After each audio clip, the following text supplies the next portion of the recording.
या देवी सर्वभूतेषु छायारूपेण संस्थिता नमस्तस्यै नमस्तस्यै नमस्तस्यै नमो नमः। जय श्री कृष्णा, राधे राधे, जय माता दी। मैं शोभना वैष्णव आपके अपने यूट्यूब चैनल में आप सभी का स्वागत करती हूँ। आज मैं आपको दुर्गा सप्तशती का 6वां अध्याय सुनाने जा रही हूँ। कृपया ध्यानपूर्वक सुने। ऋषि बोले, देवी का कथन सुनकर दूत को बड़ा क्रोध हुआ। उसने दैत्यराज के पास जाकर सब समाचार विस्तार पूर्वक कह सुनाया। दूत के वचन को सुनकर दैत्यराज कुपित हो उठा और असुर सेनापति धूम्रलोचन से बोला, धूम्रलोचन, तुम शीघ्र अपनी सेना साथ लेकर जाओ और उस दुष्टा को केस पकड़कर घसीटते हुए बलपूर्वक यहाँ ले आओ। उसकी रक्षा करने के लिए यदि कोई दूसरा खड़ा हो, वह देवता, यक्ष अथवा गंधर्व कोई भी क्यों न हो, उसे अवश्य मार डालना। ऋषि बोले, शुंभ के इस प्रकार आज्ञा देने पर धूम्रलोचन दैत्य ने 60,000 असुरों की सेना लेकर वहां से तुरंत प्रस्थान किया। वहां पर पहुंचकर उसने हिमालय पर रहने वाली देवी को देखा और ललकार कर कहा, अरे तू शुंभ निशुंभ के पास चल। यदि इस समय प्रसन्नता पूर्वक मेरे स्वामी के पास नहीं चलेगी तो मैं बलपूर्वक चोटी पकड़कर घसीटते हुए तुझे ले चलूंगा। देवी बोली, तुम्हें दैत्यों के राजा ने भेजा है। तुम स्वयं ही बलवान हो और तुम्हारे पास विशाल सेना भी है। ऐसी दशा में यदि मुझे बलपूर्वक ले जाओगे तो मैं तुम्हारा क्या कर सकती हूँ। ऋषि बोले, देवी के यो कहने पर दैत्य धूम्रलोचन उनकी ओर दौड़ा। तब अंबिका ने हुम शब्द के उच्चारण मात्र से उसको भस्म कर दिया। फिर तो क्रोध में विह्वल दैत्यों की विशाल सेना और अंबिका ने एक दूसरे पर तीखे बाणों, शक्तियों तथा फरसों की वर्षा आरंभ की। इतने में ही देवी का वाहन सिंह क्रोध में भरकर भयंकर गर्जना करके गर्दन के बालों को हिलाता हुआ असुरों की सेना में कूद पड़ा। उसने कुछ दैत्यों को नखों की मार से, कितनों को अपने जबड़ों की मार से और कितने ही महादैत्यों को पटककर दाढ़ों से जख्मी करके मार डाला। उस सिंह ने अपने नखों से कितनों के पेट फाड़ डाले और थप्पड़ मारकर कितने के सिर धड़ से पृथक कर दिए। कितनों की भुजाएं और मस्तक काट डाले तथा अपनी गर्दन के बाल हिलाते हुए उसने दूसरे दैत्यों के पेट फाड़कर उनका रक्त चूस लिया।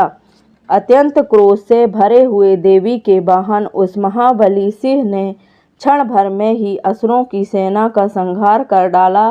शुंभ ने जब सुना कि देवी ने धूम्रलोचन असुर को मार डाला तथा उसके सिंह ने सारी सेना का सफाया कर डाला, तब वह दैत्यराज बड़ा कुपित हुआ। उसके ओंठ कांपने लगे। उसने चंड और मुंड नामक 2 महादैत्यों को आज्ञा दी कि हे चंड मुंड, तुम लोग बहुत बड़ी सेना लेकर वहां जाओ और उस देवी के झोंटे पकड़कर अथवा उसे बांधकर शीघ्र यहाँ ले आओ। यदि इस प्रकार उसको लाने में तुम्हें संदेह हो तो युद्ध में सब प्रकार के अस्त्र शस्त्रों तथा समस्त असुरी सेना का प्रयोग करके उसका वध कर डालना। उस दुष्ट की हत्या होने तथा सिंह के भी मारे जाने पर उस अंबिका को बांधकर साथ ले शीघ्र ही लौट आना।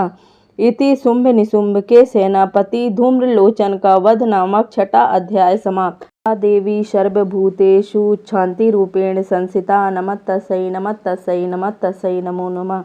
जय श्री कृष्णा, राधे राधे, जय माता दी। मैं शोभना वैष्णव आपके अपने यूट्यूब चैनल में आप सभी का स्वागत करती हूँ।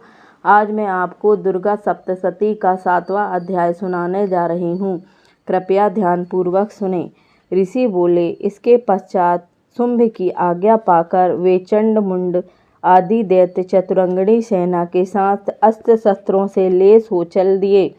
फिर गिरिराज हिमालय के सुवर्णमय ऊंचे शिखर पर पहुंचकर उन्होंने सिंह पर विराजमान देवी को देखा। वे मंद मंद मुस्कुरा रही थीं। उन्हें देखकर दैत्य लोग तत्परता से पकड़ने का उद्योग करने लगे। किसी ने धनुष ताना, किसी ने तलवार संभाली और कुछ लोग देवी के पास आकर खड़े हो गए।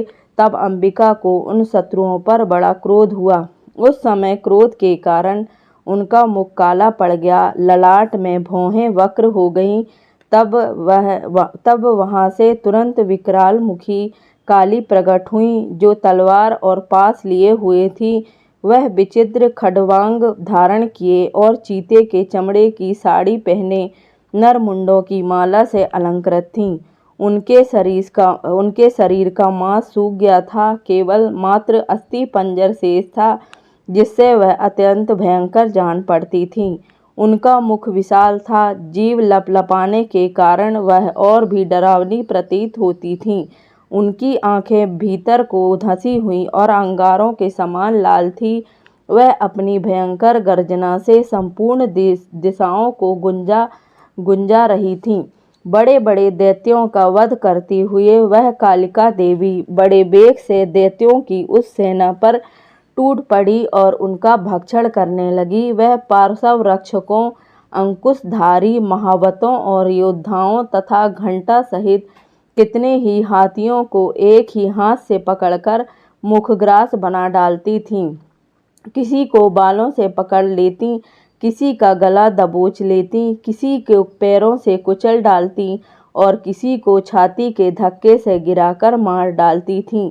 वे असुरों के फेंके हुए बड़े बड़े अस्त्र शस्त्र मुंह से पकड़ लेती और रोष में भरकर उनको दांतों से चकनाचूर कर डालती। काली ने बलवान एवं दुरात्मा दैत्यों की वह सारी सेना खत्म कर डाली, खा डाली और कितनों को मार भगाया। कोई तलवार के घाट उतारे गए, कोई खट्वांग से पीटे गए और कितने ही असुर दांतों के अग्रभाग से कुचले जाकर मृत्यु को प्राप्त हुए। इस प्रकार देवी ने असुरों की उस समस्त सेना को क्षण भर में धराशायी कर दिया। यह देख चंड उन अत्यंत भयानक काली देवी की ओर दौड़ा तथा महादैत्य मुंड ने भी अत्यंत भयंकर बाणों की बौछार से तथा हजारों बार चलाए हुए चक्रों से उन भयानक नेत्रों वाली देवी को आवृत कर दिया। वे अनेकों चक्र देवी के मुख से समाते हुए ऐसे जान पड़े मानो सूर्य के बहुतेरे मंडल बादलों के उदर में प्रवेश कर रही हों। तब भयंकर गर्जना करने वाली काली ने अत्यंत रोष में भरकर विकट अट्टहास किया। उस समय उनके विकराल मुख के भीतर कठिनता से देखे जा सकने वाले दांतों की प्रभा से वे अत्यंत उज्ज्वल दिखाई देती थीं। सिंह पर से उठकर चंड पर हमला किया, उसके केस पकड़कर उसी के तलवार से उसका मस्तक धड़ से अलग कर दिया। चंड को मारा गया देखकर मुंड भी देवी की ओर दौड़ा। तब देवी ने रोष में भरकर उसे भी तलवार से घायल करके धरती पर सुला दिया।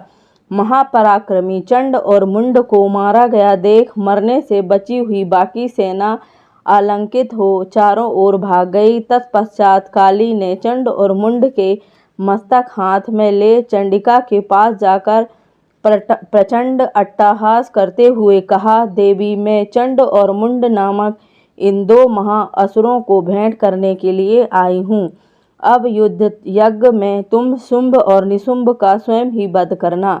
ऋषि बोले। वहां लाए हुए उन चंड मुंड नामक महादैत्यों को देखकर कल्याणमयी चंडी ने काली से मधुर वाणी में कहा, देवी तुम चंड और मुंड को लेकर मेरे पास आई हो, इसलिए संसार में चामुंडा के नाम से तुम विख्यात हो जाओगी। इति चंड मुंड वध नामक अध्याय समाप्त। अगर आपको मेरे द्वारा कहा गया 7वां अध्याय अच्छा लगा हो तो कृपया कर लाइक करें, शेयर करें और सब्सक्राइब करें। धन्यवाद।